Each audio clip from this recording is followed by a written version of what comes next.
Daily current news में इस वक्त की खबर है, सरकार करेगी 22 भाषा केंद्रों की स्थापना।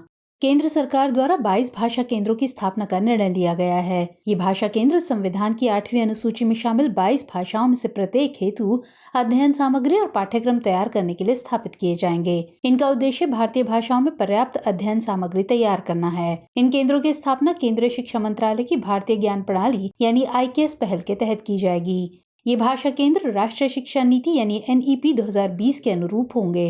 इन भाषा केंद्रों को 3 व्यापक जिम्मेदारियां दी जाएंगी।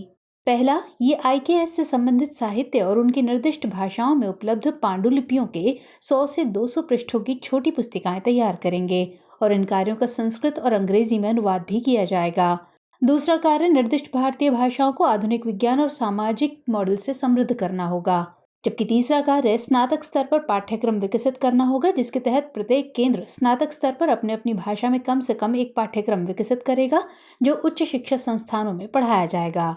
अब बात करें भारतीय ज्ञान प्रणाली यानी IKS प्रभाग के बारे में, तो ये अखिल भारतीय तकनीकी शिक्षा परिषद यानी AICTE नई दिल्ली में शिक्षा मंत्रालय के तहत एक अभिनव प्रकोष्ठ है। इसकी स्थापना अक्टूबर 2020 में की गई थी। इसका उद्देश्य IKS के सभी पहलुओं पर अंतर्विषयक अनुसंधान को बढ़ावा देना और IKS को संरक्षित करना एवं प्रचार प्रसार करना आदि है।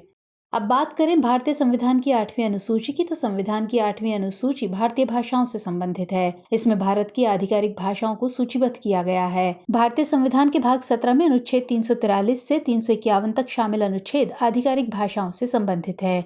इस अनुसूची में 22 भाषाओं को शामिल किया गया है।